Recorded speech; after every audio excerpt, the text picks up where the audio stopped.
ઓમ નમો નારાયણ. હું અરુણાબેન પી ગોસ્વામી સુરતથી તમારું સ્વાગત કરું છું અરુસ કિચનમાં. તો આજે આપણે બનાવશું ઇડલીના ખીરાનું બોંડા. તો એના સારું આપણે આ 2 કપ ઇડલીનું ખીરું લીધું છે અને એક ડુંગળી આપણે આ રીતે કાપીને લીધી છે, થોડાક મરચાં લીલા અને લીલા ધાણા, મીઠું જોહે સ્વાદ પ્રમાણે, અને થોડાક લીમડાના પાન આપણે કાપીને લીધા છે. તો આની બહુ સરસ સુગંધ આવશે.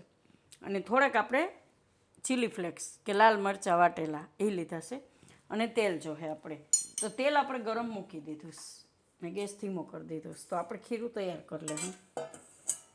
તો આમાં આપણે આ ઇડલીનું ખીરું લઈ લેવું. એકદમ મસ્ત હાથ આવી ગયો.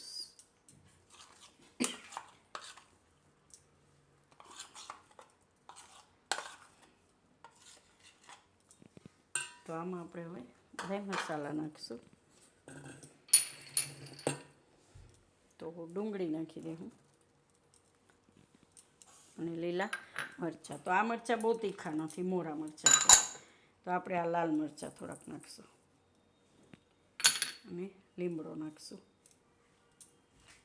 અને લીલા ધાણા નાખીશું.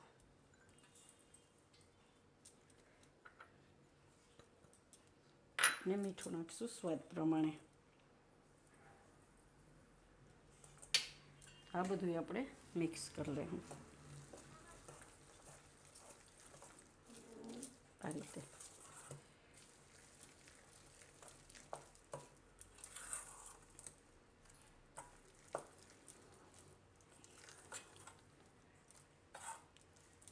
તો આપણે તેલ એકવાર ચેક કરી લેવું થોડુંક નાખીને. થોડીક વાર થવા દેવું તેલને. તો હવે આપણે તેલને જોઈ લેવું એકવાર કે નાખીને સીધું ઉપર આવે આપણે એવું તેલ જોઈ ગરમ. તો હવે આપણે થઈ ગયું તેલ ગરમ આ રીતે. તો એમાં આપણે પાડી લેવું. તમારે જે સાઈઝના બનાવવા હોય એવા બનાવી શકો એમ.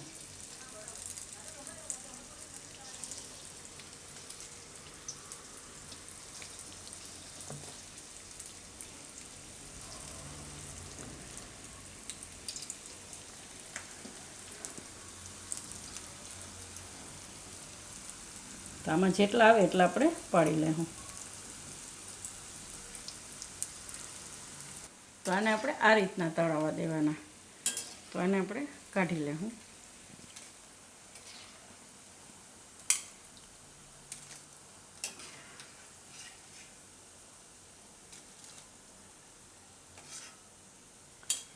આ રીતે થોડીક વાર આમાં રાખશું એટલે તેલ નીતરી જાય એમ.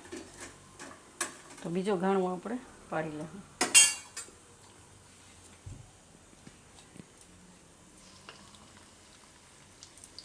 થોડાક આમ દૂર દૂર નાખવાના. થોડુંક તેલમાં એ ફ્રાય થઈ જાય ને એટલે પછી ન ચોટે એકબીજાને. એટલે ઘણીવાર એવું થાય કે ચોટી જાય એમ. આ રીતે થોડાક દૂર દૂર નાખીએ ને, એક ન્યા નાખ્યું તો બીજું થોડુંક આ બાજુ નાખવાનું એમ, એ રીતે.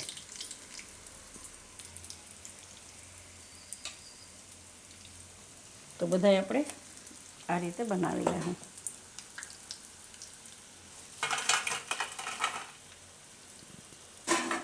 તો આપણે બનાવી લીધા છે. 3 ઘાણવા થયા. આ ત્રીજો આમાં થાય છે. તો આને આપણે સર્વ કરી લેવું. એકદમ સરસ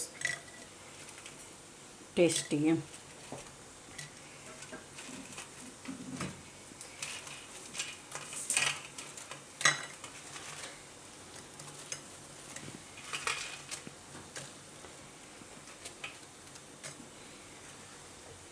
એક આપણે તોડીને જોઈ લેવું. ગરમા ગરમ છે. જો આમાં આપણે કાંઈ ઈનો કે સોડા કે કાંઈ જરૂર ના પડે. એકદમ સરસ. ઉપરથી એકદમ કડક ને અંદરથી એકદમ સોફ્ટ. તો તૈયાર છે આપણા ઇડલીના બોંડા. તો ભજીયા તમે કહી શકો એમ. તો જો તમને મારી આ રેસીપી પસંદ આવી હોય તેને લાઇક કરજો, શેર કરજો અને મારી ચેનલને સબસ્ક્રાઈબ કરજો. અને બેલ આઇકન દબાવવાનું ના ભૂલતા. કમેન્ટ કરીને કહેજો કે તમને કેવા લાગ્યા ઇડલીના બોંડા.